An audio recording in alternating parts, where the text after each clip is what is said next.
This is Ari Koretsky, and welcome to Jews You Should Know, introducing the broader community to interesting and inspiring Jewish men and women making a difference in our world. Some are already famous, some not yet so, but each is a Jew you should know. And we are back with another fabulous episode of Jews You Should Know, dailygiving.org. I've been telling you about it for quite a while. We are now over 8,000, well over 8,000 daily donors, almost 8,100 at this point, giving to an incredible array of organizations, joining together as one unified Jewish people to benefit fabulous institutions that need generous support and that do so much for the community at large. So please go to dailygiving.org and become a donor today, as I am and as many of you already have done.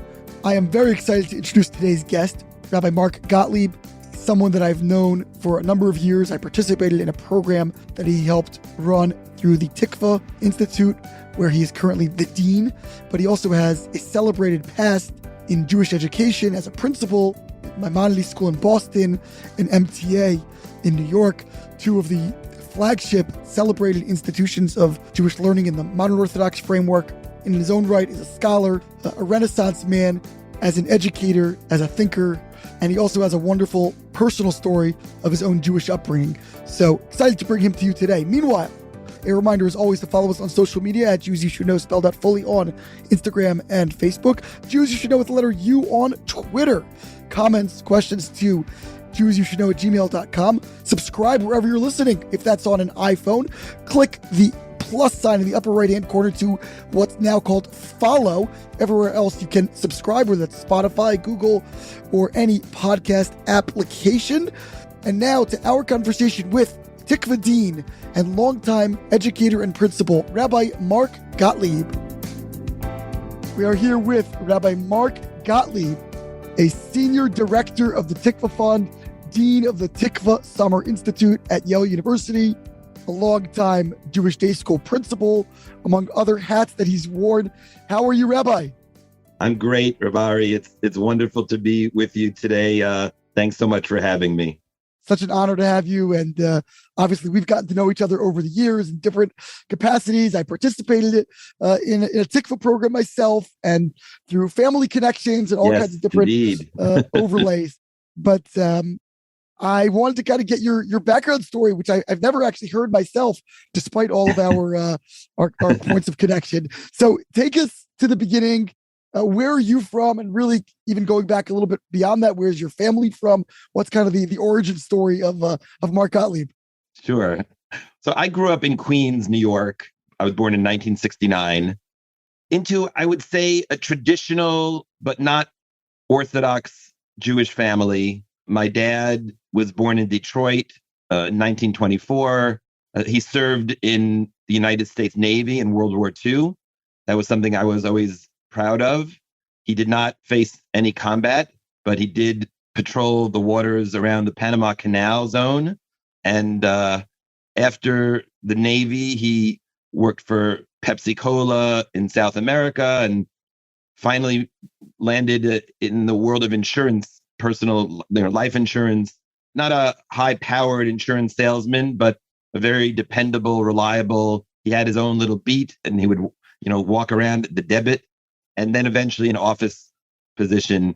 My mom was born in Brooklyn, the great borough of Brooklyn.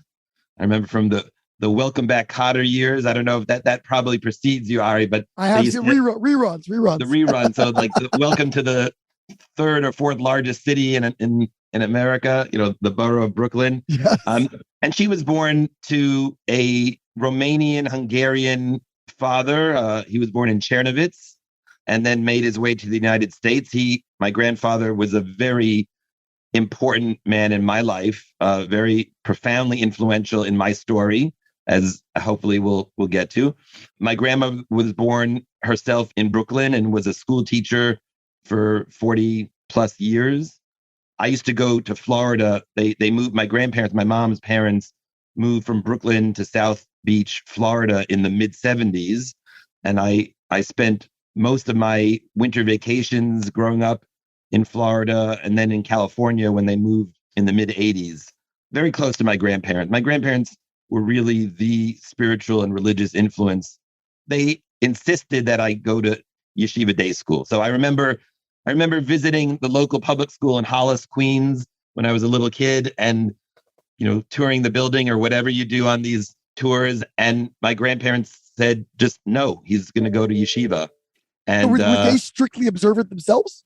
So by that time in their lives, by the time I came around and by the time I became close and spent a lot of basically every Pesach was with my grandparents and every winter break. By then they were observant. They were, I would say, Shomer Shabbos. I visibly and vividly remember my grandfather, davening, putting on talis tefillin every day, trying to go to a minyan when he could. They were not Orthodox growing up. They attended the Flatbush Jewish Center, which was kind of a conservative bastion in Flatbush in those years in the 50s and 60s, early 70s. But my grandfather, who was not even a high school graduate, he was a high school dropout to work. He was very well read, very literate in Jewish philosophy, Jewish thought, Jewish history. His bookcase had things, now I take it for granted. I'm sitting in a big room with a lot of books, but he had many books. For me in a home in my apartment in Queens, there weren't really many books. He had books. He had Rabbi Soloveitchik and Abraham Joshua Heschel, and he had Solzhenitsyn, and he had Rav Hirsch. He just had, I would say the literate man or the literate Jew in the 20th century's bookshelf.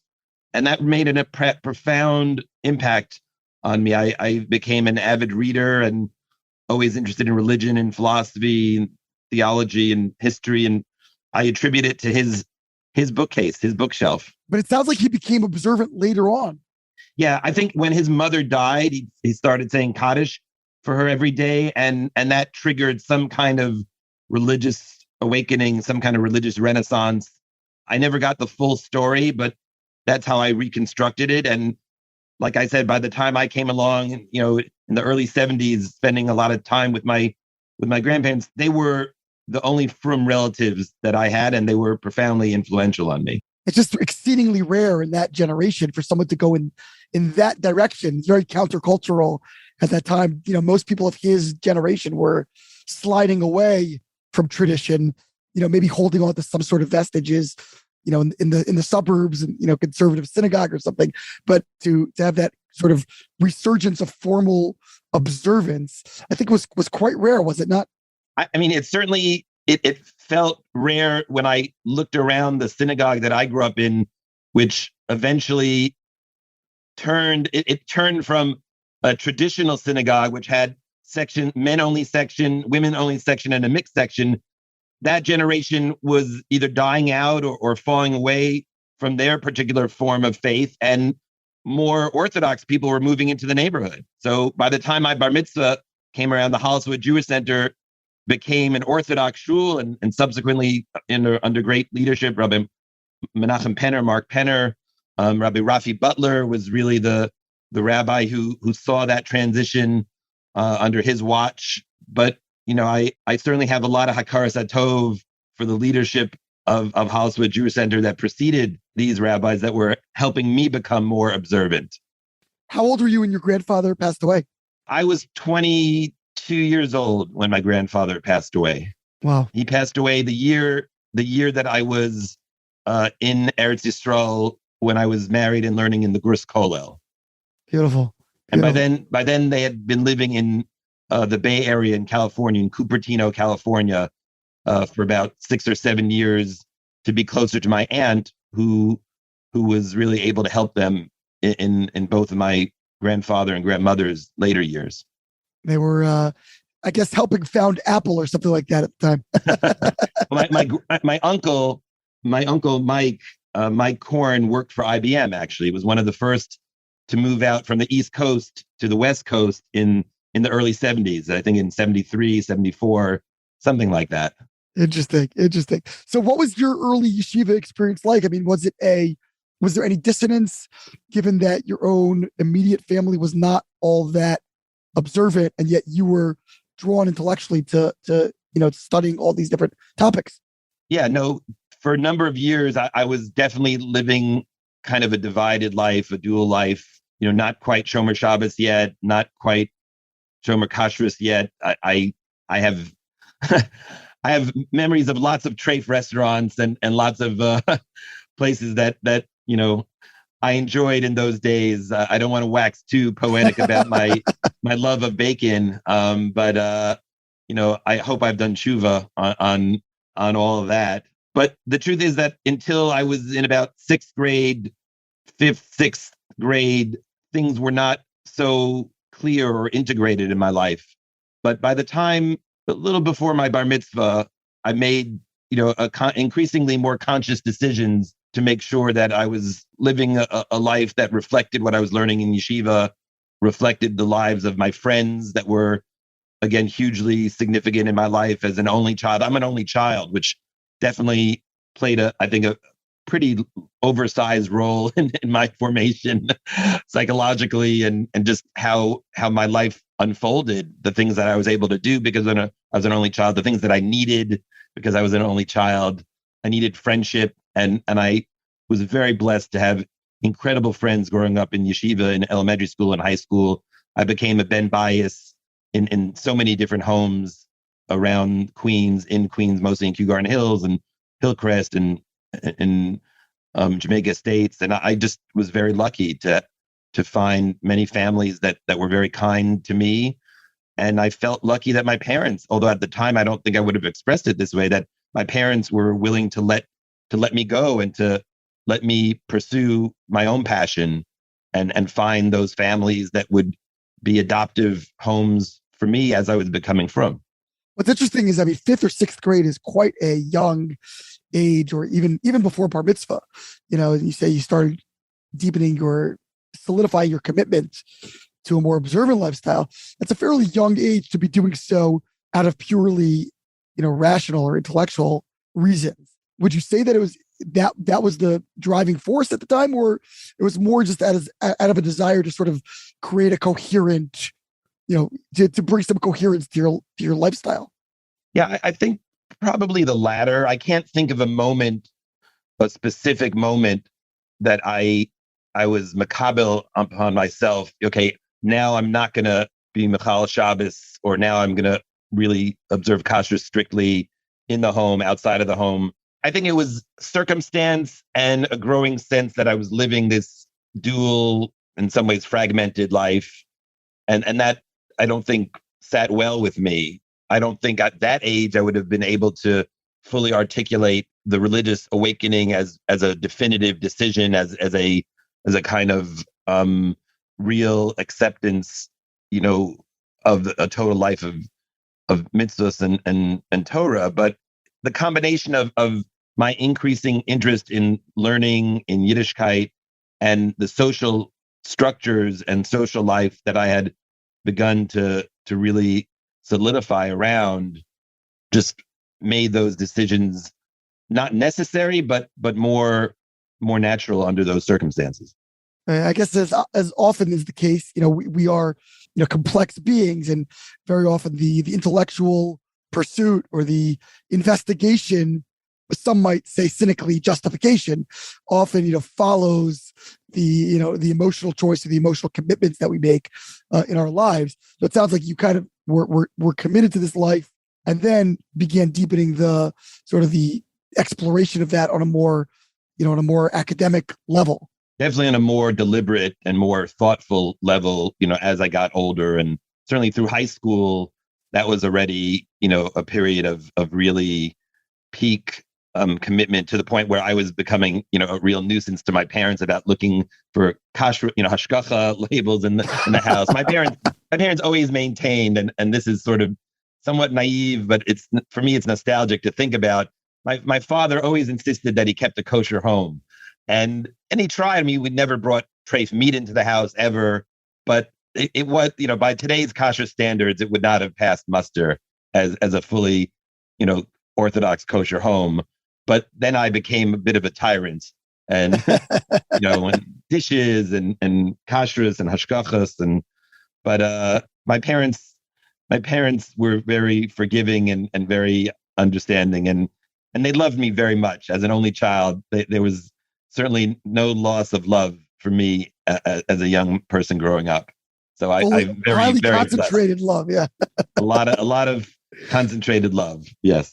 So who were some of the influences, I would say intellectually at that point, as you said, kind of coming into your own in high school and really beginning to develop a sense of not just, that feeling for Judaism, but that appreciation of it, on a more academic level or understanding of Judaism? Who were those influences as you grew up? Sure.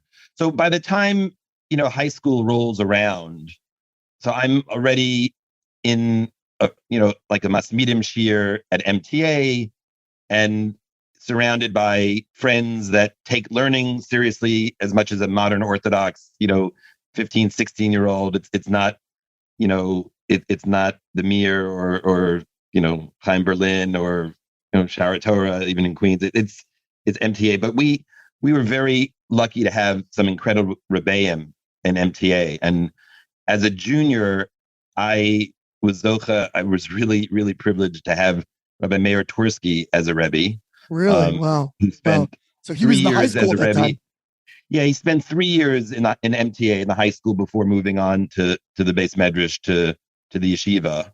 But that was a fantastic year of growth, of pushing me to learn, pushing me to think about what it meant to be a Ben Torah, the kind of demands intellectually and in terms of a vision of Frumkeit were very powerful and very motivating. And so he was definitely a significant role model. Just his mere presence, let alone the substance of the learning that we did, was very powerful. The very same year, I met another Rebbe who would continue to be a major figure in my life, ad hayom hazeh, and that's Rabbi Meir Schiller. Rabbi Meir Schiller was a Rebbe at that time. He was a hockey coach, yes. By then he was coaching for MTA, but he was not yet teaching at MTA. He was not yet a Rebbe at MTA.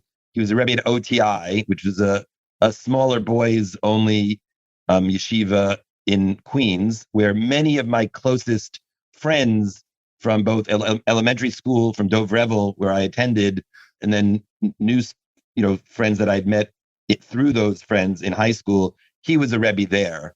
And I met Rabbi Schiller.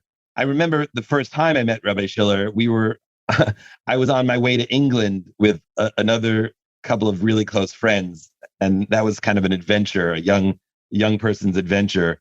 But I remember a Shabbaton, that the very first real interaction with Rabbi Schiller was a Shabbaton at OTI that I was able to attend. And I was just riveted by this man, looking, very imposing stature and figure, Hasidic garb. But when he spoke with such breadth of learning and such passion, not only for the worlds of Torah and mitzvahs and avodas Hashem, but for the worlds of truth and goodness and beauty in the broader culture, in the culture of the West, the culture of Europe, other faiths, taking those other faiths seriously without compromising his own emunas videos, but really taking the cultural and literary achievements of Christianity, especially, very, very seriously.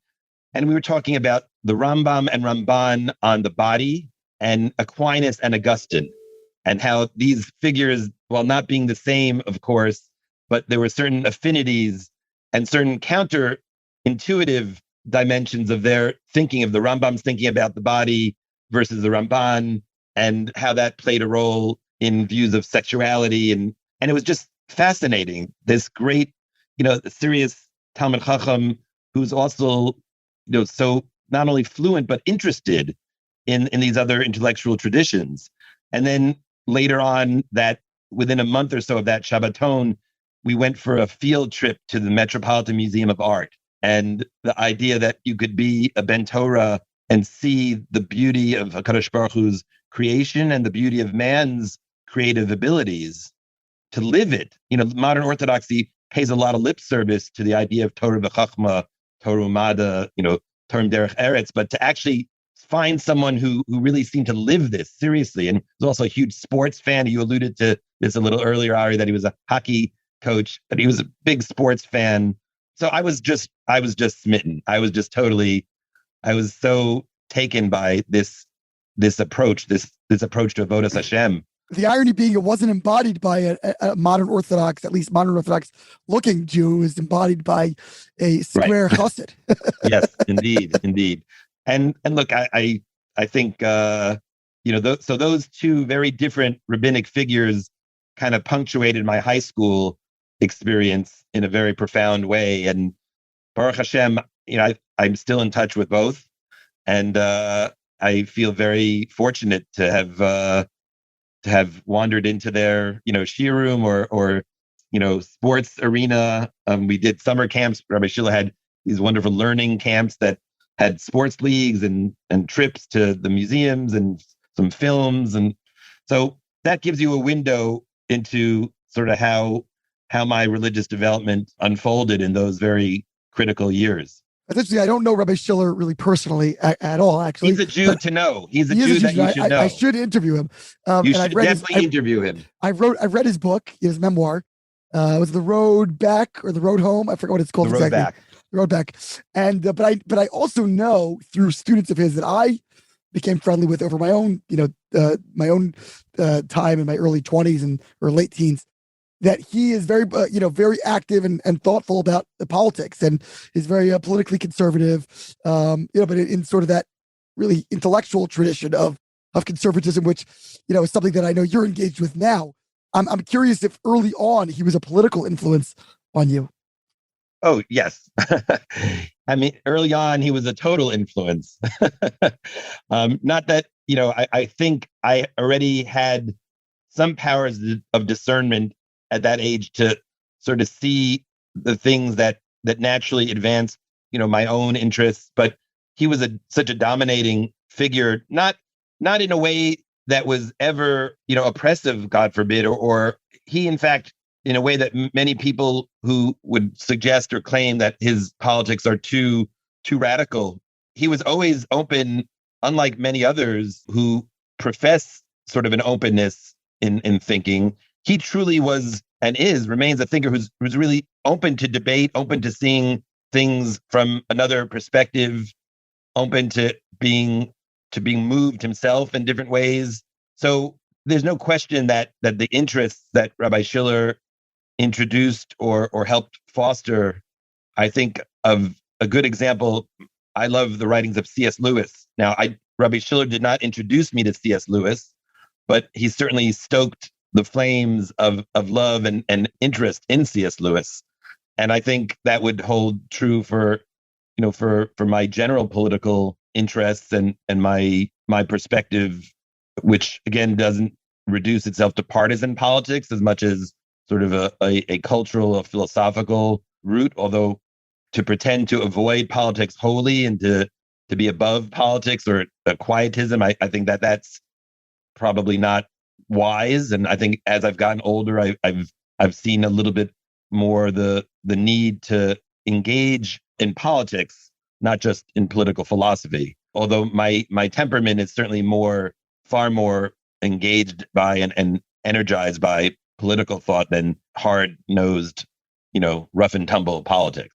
Well, it seems like now everything is tinged by politics in that sort of practical or concrete sense. It's hard to avoid. Unfortunately, that's not a great feature of our late modern world here. Yeah. Well, one other question just about that formative period, that high school period. If I'm doing the math correctly, it sounds like that would probably be the mid-'80s, early mid-'80s. Right. Yep. So I would imagine that Rabbi Soloveitchik was still a looming presence at the Yeshiva University campus, where, for those unfamiliar, MTA or the Manhattan Torah Academy's campus, it's the high school of Yeshiva University. So Rabbi Soloveitchik was still, I don't know, at the height of his powers. Where was he in this? No, actually, unfortunately, by the time that I arrived at the Yeshiva University campus in 1983, the Rav was still present, and he was still giving shiur, but within a year or two, his health deteriorated significantly. And I know this the timing, I know it pretty well because when I was in Rabbi Twersky's shiur, which was 85, 86, so in the fall of 85, Rabbi Twersky was giving the Chazara shiur for the Rav, for his grandfather, the Rav. The review lesson, yeah. Right, the review lesson. And in November or the beginning, in the first semester, in the fall of 85, the Rav goes back to Boston and does not come back to New York. So even though he didn't pass away till... He didn't pass away until 1993. Right, 93. Yeah, but in 85 already, in that first period of the academic, or that academic year, 85, 86, the Rav is really spending his last days at yeshiva. Rabbi Twersky is giving the review shiur. And I have this maybe imagined vision of walking on Amsterdam Avenue past the Morgenstern dormitory and seeing an elderly figure with boys. And by then he was actually giving the shiur in the morgue, I think in the morgue hall, in the room right outside of his apartment that he had. He had an apartment for many, many years in the Morgenstern hall dormitory. And I think I saw the Rav, but it could just be it could be just wish fulfillment and sort of wishful thinking on my part that I actually ever saw the Rav. But I was not Zocha, I was not privileged to ever hear the Rav live. I've listened to lots of tapes, of course, in the intervening years, but I never met the Rav, sadly, very sadly for me. And I certainly, by those years, I was reading the Rav. I was reading the Rav's writings and certainly becoming very interested in his thought and his Torah and his philosophy, which I think hangs together in an integrated whole. By the time I was an early admissions freshman at Yeshiva University, I was studying with Rabbi Shalom Karmi, a very special thinker and friend to this day, a longtime editor of the journal Tradition and professor of Jewish philosophy and Bible in Yeshiva University, Yeshiva College, another very important influence. So by the time I was an early admissions freshman, that year would have been 86, 87, I was studying the Rav in college with Rabbi Karmi and becoming less of an amateur and more of not a professional, but, someone that I had hadracha and I had, someone with a Masorah, let's put it that way, someone with a real tradition of how to think about the Rav, how to read the Rav. So as you were emerging out of high school and going, I imagine spending some time in Israel as sort of dirigeur, did you have a sense early on that you were going to make a career of education, rabbinics? Did you have designs on a pulpit? What was kind of your early thinking about what you would actually do with your life? Yeah.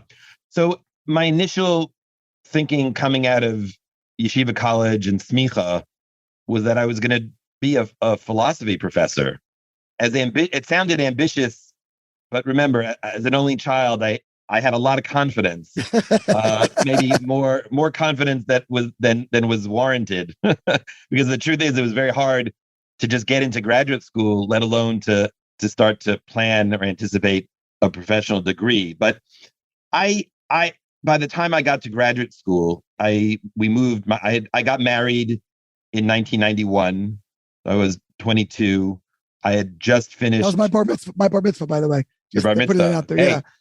October. Okay. When in 91? I got married June 11th. Not at the same weekend. Okay, no problem. So my wife and we spent our wonderful first year Shana Rishona at the Grus Kollel in Jerusalem. I was waiting to hear back from graduate schools that year, and despite being told by some important people at the university at Yeshiva College that I would get in and I would do well, I didn't get into any of the schools on my first round of applications, which was a very devastating. Again, for an only child that tended to get what he wanted, I did not get that. I did not get what I wanted. But thankfully, I was able to benefit from the wisdom of Professor David Schatz, who was a wonderful mentor of mine, especially in my growing interest in philosophy and academic philosophy. I should have, of course, consulted with him in the first place, which the fact that I didn't do is a kasha, is more of a kasha on why I didn't get in. But thanks to Dr. Schatz and another professor, visiting professor, Joshua Golding, who is a wonderful philosopher, frum philosopher at Bellarmine College in Kentucky, but it's a very strong analytic philosopher, did his graduate work at NYU, and both of those individuals helped me shape a better application. And when I came back to the States, my first real job in chinuch was at the Frisch School, and I was a Rebbe there teaching Gemara and Chumash and coaching tennis. That's how I met my wife. I was a tennis coach at Camp Morashah. Oh, look at that. If our audience could see me now, they'd say, wow, how could this guy have been a tennis coach? He doesn't look like a tennis coach. Anyway, so that year I reapplied, the year that I was teaching at Frisch, and Baruch Hashem, I was able to get into a couple of strong programs, and I went to the University of Chicago. But I slowly or quickly realized that I wasn't probably good enough to be a philosopher that would be able to have his choice of where to work and to pursue a profession. It's hard. The humanities, this is like 25 years ago, very competitive to get positions. Today it's worse, and there's an extra overlay of ideological considerations. The economics of university life have changed, I think, dramatically. But also, I don't know if I had the Zisfleisch. I don't want to pretend that this was just kind of a decision that I made, from the lofty heights of reason and prudence and wisdom. But I really loved Jewish education. I loved philosophy, still love philosophy, but that wasn't the life that was going to allow me to raise a family, a healthy, big family, God willing. And it's very hard. And I'm very impressed by people that go into academia today, especially in the humanities. It's very hard.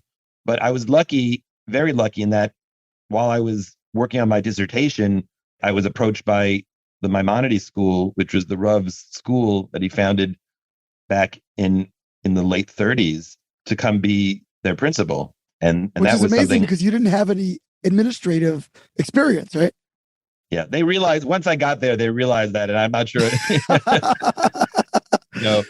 But I learned so much on the job, and I was obviously starstruck that it was Maimonides School and it was the Rav School, and I got to work with Mrs. Twersky, with the Rav's daughter, who was my boss, a real Isha Chashuva, a real grand dame of Jewish education. And then I guess being the wife of the late Professor Isidore Twersky, who was a great Harvard professor of Near Eastern Studies. Yes, indeed. So what did you learn as an administrator kind of about yourself? And I learned a lot about myself, Ari. And the difference between administration and education, which are really two almost entirely distinct fields. Yeah, I learned that it's the little things that really matter most. It's returning the phone calls, getting the bus schedules down. It's not the lofty rhetoric, which, that was easier for me. The rhetoric was easier for me. The nitty gritty was harder. And I learned that was a vital, absolutely necessary part of the job. And it was hard. It was hard because that wasn't where I was naturally gifted, but I had to work at it. And I'd like to think that I got better. I think I did, but it was very demanding. It was going against the grain of my own, dispositions and sensibilities. And it was a real baptism by fire. And ultimately, it sounds like you left, although you continued in administration. I was there 5 years, and I was offered towards the end of that 5-year tenure. I was approached by Yeshiva University. At that time, it was Hillel Davis was the vice president, working closely with President Richard Joel and an incredible board leadership, Miriam Goldberg. I was approached to come lead my alma mater as the head of school. And that was a very exciting prospect for many reasons, partially because it would allow my wife and I to come back to New York, which we had been in Chicago for 7.5 years, in Boston for 5 years. Great cities. We learned a lot about the Jewish communities in both of those places. And it gave us real perspective on the value of smaller town. I'm not Chicago and Boston, not smaller. Yeah, it's hard to call those small towns. Compared to New York. But these are great communities with their own cultures. I mean, Boston's complicated. I think the economics of Boston and the dynamics of Boston are complicated. Chicago, I think, has a very strong infrastructure around the Frum community, both the more yeshiva community, the more modern Orthodox or Dati Leumi community. But those were great years. But the chance to come back to New York was certainly very attractive. But even more, it was my alma mater that had really been a part of now this new vision for Yeshiva University, which was very exciting. What were they trying to do differently or new? Well, I mean, the whole university was now, under the leadership and the mystique of Richard Joel, who is an impressive leader in so many ways. No better motivator and portrait of possibilities was very much, I think, President Joel's gift, his gift for connecting with people. So the idea that the high school would be embraced in a new way, allowed to be the lab school for the college, for the university, allowed to have a kind of privileged status within the family of programs and schools in the university community was quite enticing, quite exciting, and certainly it was delivered upon. I mean, what we were able to do at MTA in those years, increasing the number of classes, reducing class sizes, creating an honors program, creating a base medrash, creating a learning center. These were things that had not happened before and that were possible with the leadership. Incredibly innovative things like an exchange program with Yeshivat Mokor Chaim, with Rav Dov Zinger's, Rabbi Steinsaltz's, Zichrono Livracha's yeshiva in Eretz Yisrael. If you made a compelling case that this would benefit the yeshiva and the Talmidim, Mrs. Goldberg and the university were behind it.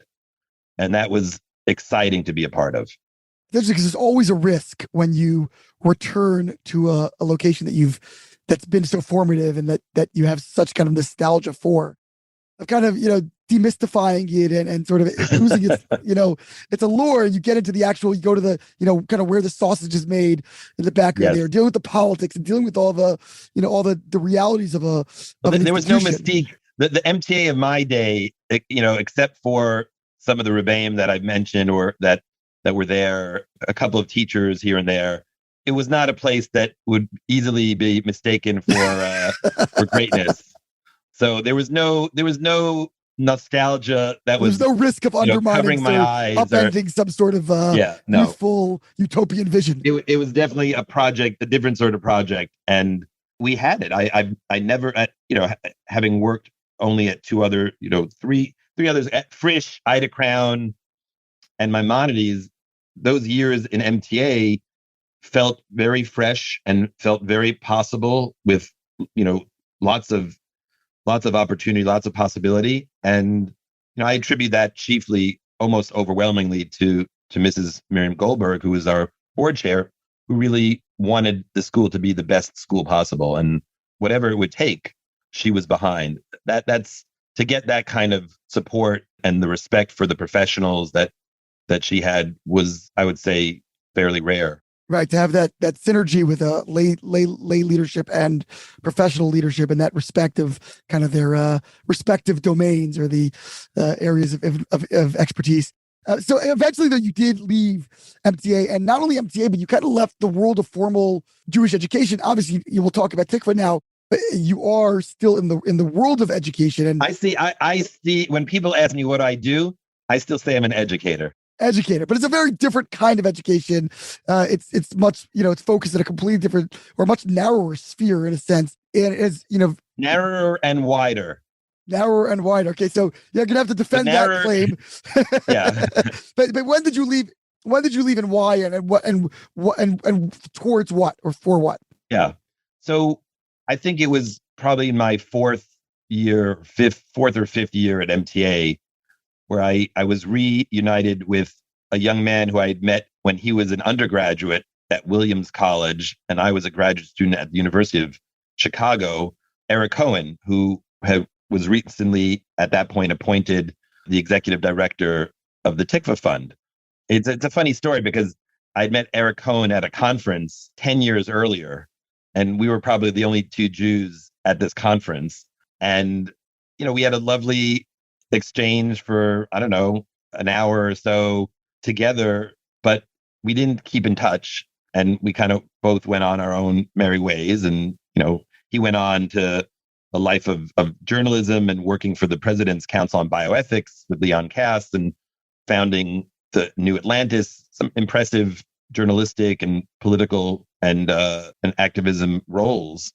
And I went on to these educational roles in Boston and New York. And the person that reintroduced us was Rabbi Meir Soloveitchik, which was very cute because I had met Rabbi Meir Soloveitchik when he was a young Talmud. He was a chavrusa of my brother-in-law. It's a whole story, but the short version of it is that I had met Meir Soloveitchik many years earlier. Had he's getting roasted in about 5 days, by the way, at the annual commentary roast. Oh yes. Yeah, I've been trying to get him on the show. There's a lot of material there. I'm trying to get him on the show, by the way. So you're worried. He said he'll do it, but he's very busy. So he is very busy. He's not lying. I could tell. I could definitely attest that he is telling the truth. He's very busy, but I'm very persistent. So we're gonna get it. You got to be persistent. So anyway, fast forward to now 2008 or something like that, 2009, and Meir Soloveitchik is taking Eric around YU, and he's in the MTA lobby, and I happen to be walking by, and oh, Mark, I want you to meet someone, and he says, "This is Eric Cohen. This is Mark Gottlieb." We immediately recognized each other, the names certainly, and that generated a whole new stage of conversations about the life of the mind in modern Orthodoxy, the prospects of teaching the humanities from a Jewish lens, but deeply engaging in the literature, the philosophy, the economics, the politics of the West.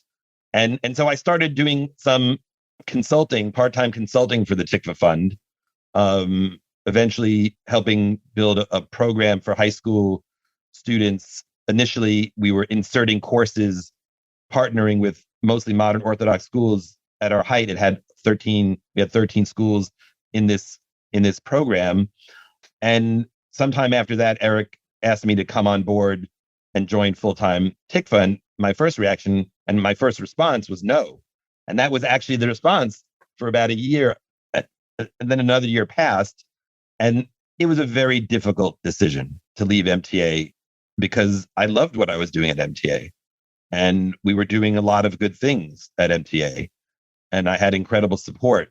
But after that second approach, I just realized that Tikvah was offering something totally different. Tikvah was offering something totally unrivaled in the world that I was familiar with. This ability to really engage in a high level, the not just sound bites and slogans, but deep inquiry into the foundational questions of Jewish life and human life. What is the good life? What is a good polity? What are the relationship between the genders? What should they be in a world that's infused by Jewish tradition, by both Jewish law and Jewish thought and Jewish literature? And the prospect of being involved in a educational institute, which was also a think tank, was very enticing. And I said yes. And that was almost 11 years ago. Can you just give us a 30,000 sort of foot view of what is Tikvah? How did it emerge? What were its policy goals or its educational goals? Sure. Tikvah is an educational institute that also produces high-level intellectual content and also serves as a kind of think tank for young leadership that could really be the next generation Meir Soloveichik. Who's going to replace Meir Soloveichik? Thank God he's young. He's got a lot of years ahead. But who? Who's going to replace Ruth Weiss? Who's going to be the next Joe Lieberman? Who's going to be, the next Ron Dermer? So Tikvah is very committed to identifying and helping cultivate this next generation of Jewish intellectual leaders, Jewish political leaders, Jewish, social and communal leaders, thought leaders. We do that through a variety of different modalities and different means. We publish the Jewish Review of Books, a quarterly journal. We publish Mosaic Magazine, a daily web magazine. We publish a book series with Princeton University Press called The Jewish Ideas. We have a ton now of podcasts and digital content, classes, lectures. But the heart and soul of Tikvah is education, of educating mostly younger people, students now from grade 7 through graduate school and young professionals. We have traditionally educated adults who are practitioners and professionals in their respective fields, some of the best representatives of their respective fields, all from a Jewish and culturally and politically conservative perspective, but one that cherishes real debate and real inquiry. In other words, we're not neutral, but we take arguments seriously. So in that sense, we both want trying to cultivate a sense of real debate, and in the spirit of the liberal arts and the humanities, finding, taking a journey and not saying where you're going to go from the beginning, but really letting the texts take you where they may.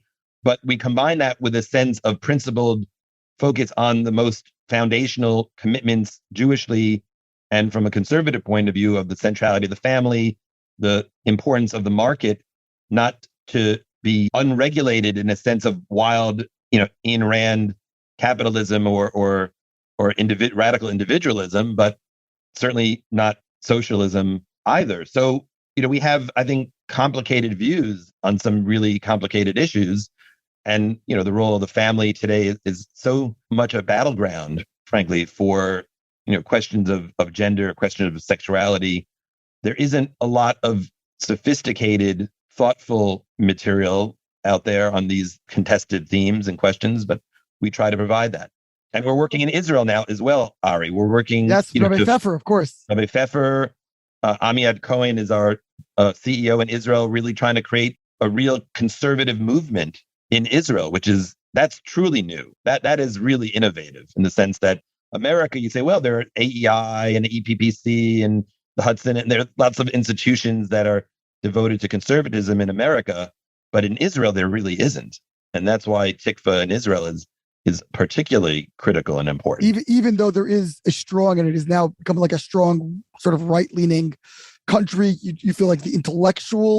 That's on national security questions. It's not necessarily around questions of economics. It's growing. I mean, I think tech and the startup culture, startup nation, to not coin a phrase, but to borrow a phrase, is certainly pushing the economic world closer to a free market.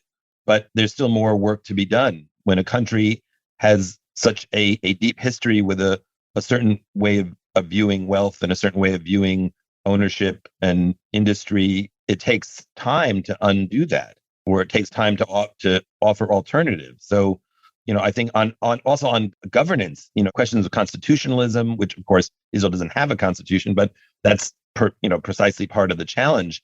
The judiciary, Tikvah has now launched its own Law and Liberty Society modeled after the Federalist Society here in the United States. That's a tremendous innovation in the cultural and intellectual and judicial life of Israel. Of course, there you have the added layer of religion and state issues being so much more complicated. Of course, and those are issues that are complicated, by the growing Haredi population, which we honor. Someone like a Rabbi Yoshua Pfeffer can authentically speak as a frum Haredi Jew, but also identify some of the challenges in a incisive, insider way that Haredi life that is increasingly more isolated or behind a thick wall continue to create those challenges and That's, I think, very fertile ground that Tikvah is now working in Israel, especially. I think many people would critique the synthesizing of religion and politics, and in particular, sort of the tinging of religion with a particular brand of politics, whatever brand that might be, and saying, well, Judaism, Orthodox Judaism, Torah Judaism, whatever we'll call it, is not, conservative. It's not liberal. It's, issue by issue. It's its own domain. Is there a danger in sort of identifying, even if it's open to debate and discussion, but sort of coming at Judaism from a particular political persuasion, both practically in terms of alienating certain subsects of the population, but also intellectually, does it become a complicated, endeavor when we're not talking about something that's a political ideology? We're talking about a religion that might be multifaceted or variegated in its outlooks. Sure, I think that's exactly right, Ari. I would support what you just said fully, in the sense that Judaism transcends right and left. Judaism as a faith and as a worldview and as a religious system should never be reduced to right and left. Having said that, I think if you look at many of the elements, especially when it comes to the family, I think the economics is complicated. Economics is, I think, a much more complex area where questions of trying to extract or reconstruct a Jewish theology of economics from Tanakh and Chazal, layered on to the industrialization of the modern world. I mean, we're in a Shemitah year, so it's no better time to identify both the strengths and the limitations of a naive view of Jewish economics coming straight out of Tanakh and Chazal, in the sense that, today the economic system is not premised on those same assumptions and how that plays out. So I think, as you say, issue by issue. But I would argue that if you look at issue by issue, from my vantage point, of course, most of the issues that we are fighting or that are contentious today, whether it's, how to interpret the Texas abortion laws and their legality and the constitutionality, to questions of charter schools and religious schools and funding, funding for religious schools, to questions of marriage and the sanctity of the family, and questions of gender and transsexualism and homosexuality. These issues, I think, if you look at Jewish tradition, and you look at Jewish tradition with an unjaundiced eye, meaning an eye that is looking internally through the tradition and not going to yoke on modern ideologies or more recent political, ideological, cultural categories on the tradition, I think that many, many issues you'd find a greater affinity from the point of view of Jewish tradition with what the conservatives that I subscribe, again, not partisan, not based on party per se, but just an intellectual tradition. I think the tradition of Burke and Kirk and, Chazoni, to look from 200 years ago to today, I think that's a more authentic representation of the Jewish, point of view, or a Judeo-Christian point of view, which I do think exists at a cultural and moral level, if not at a halachic level, obviously.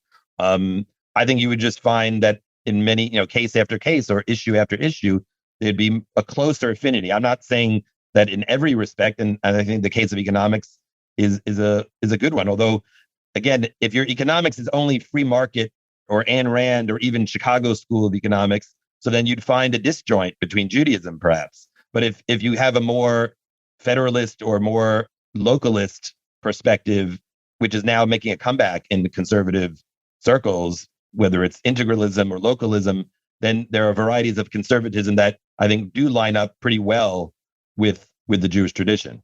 But then you have other issues like maybe criminal justice reform or environmental issues where you don't see a strong emphasis on the right, and yet you could find support within Jewish tradition. It's true. I would, to me, like the Lubavitcher Rebbe is a wonderful example of someone who really transcended, right and left on these, a leader in prison reform, but obviously very traditional, when it came to school prayer or a moment of silence.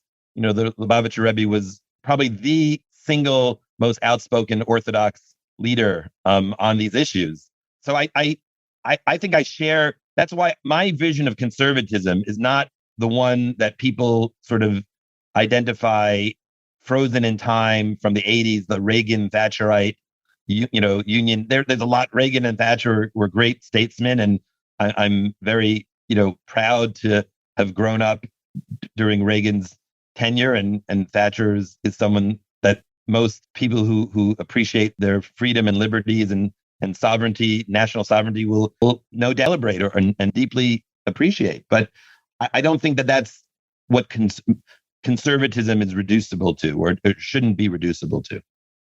So just in closing, if I counted correctly, you said 11 years at Tikvah, whereas you're, 7 years in Chicago, 5 years in Maimonides, Boston, 5 years in MTA, but 11 years is 6 years in MTA. 6 years in MTA. Okay, we won't want to shortchange MTA. No, definitely not. There you go.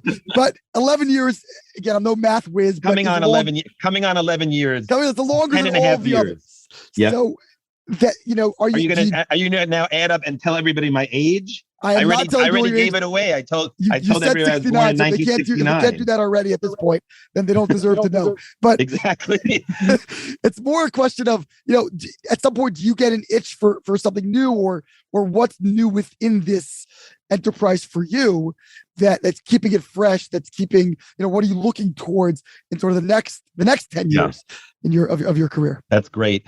Look, I think one of the exciting things about Tikvah is that it's very entrepreneurial. It's a place that really is always looking for the next opportunity, the next idea, the next partnership.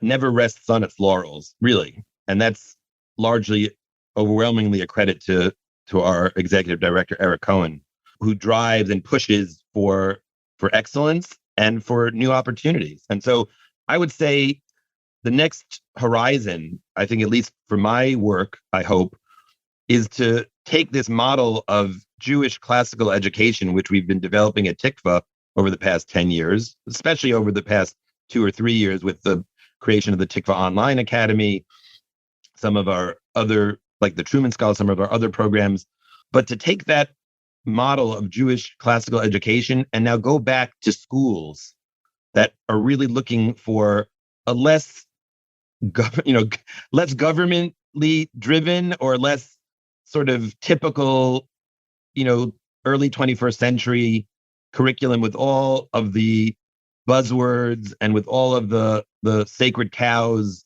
of a certain kind of liberalism or a certain kind of progressivism, and really offer another version of Jewish education, another version of Jewish education engaged specifically with the liberal arts, with the humanities, but to try to do that not on a national level, but on a local level, on a level of the community, because we know education really takes place in the day-to-day exchanges in the classrooms, in the base medrash, in the auditoriums, in the gyms.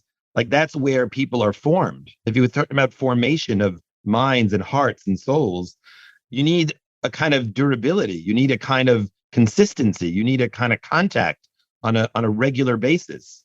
And when we were saying earlier, when you said, Ari, that, you didn't quite say it this way, I appreciate, oh, you're not an educator, you're doing something else now. Well, you were right in the sense that I'm not getting to see students on a day-to-day basis.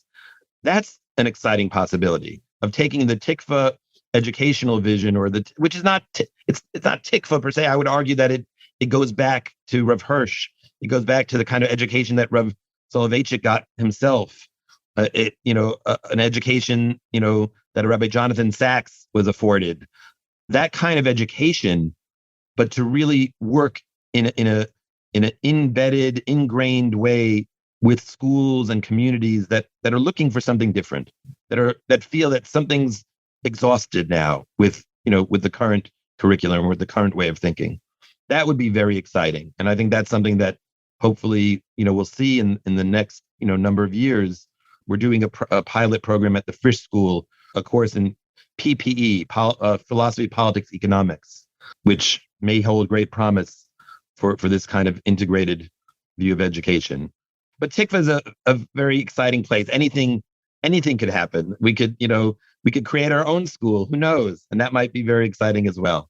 So okay, that's a great teaser right there. Right now with the University of Austin, you may have read yes, new university. So this is exciting. There's something afoot here in America and Israel, of course, And if I could be a part of it, I'd be honored and delighted. Okay, let's tell Barry Weiss to come on the show next. We'll get the University of Boston. Barry's also very busy. She's also very busy. Barry's also very busy. Yes, she definitely is. But yes, there's definitely an emerging movement of kind of independent or classically liberal thinkers that I think is becoming sort of a counterweight to maybe the progressive overreach of the last couple of years. Ari, if the Tikvah summer program at Yale University, the scholars program, that's a 2-week program. Imagine if it was a 12-week or 24-week program. In other words, that was really what the curriculum looked like in a school. That would be a very powerful form of intellectual and informative engagement. And I think that's like the next horizon. That's the next arena of our work. Amazing. Well, I don't know that I can afford Frisch tuition, but if I can audit, sign me up. Sounds incredible. And like I said, I've done a program at Tikvah myself, I guess about 5 years ago now, which is very enriching. And I look forward to more because it's a unique and treasured resource within the Jewish community. So, Rabbi Mark Gottlieb, thank you so much for sharing your story and for sharing the Tikvah story now and for joining us today. Oh, my pleasure, Ari. Thanks so much for having me. And just a final reminder to join me, along with almost 8,000 other people, as a daily donor to dailygiving.org. You will be thrilled with yourself for days, months, and years to come. Dailygiving.org, proud sponsor of Jews You Should Know. Please join me in signing up right now. This has been Ari Koretsky on Jews You Should Know. Please visit us at JewsYouShouldKnow.com and subscribe at iTunes, Stitcher, or wherever you consume podcasts. Find us on social media at Jews You Should Know. If you'd like to become a supporter of this podcast, we would greatly appreciate that, and you can do so by visiting patreon.com. That's patreon.com/Jews You Should Know. Finally, if you have enjoyed this podcast, please leave us a review so that we can continue to grow and introduce many more people to Jews You Should Know.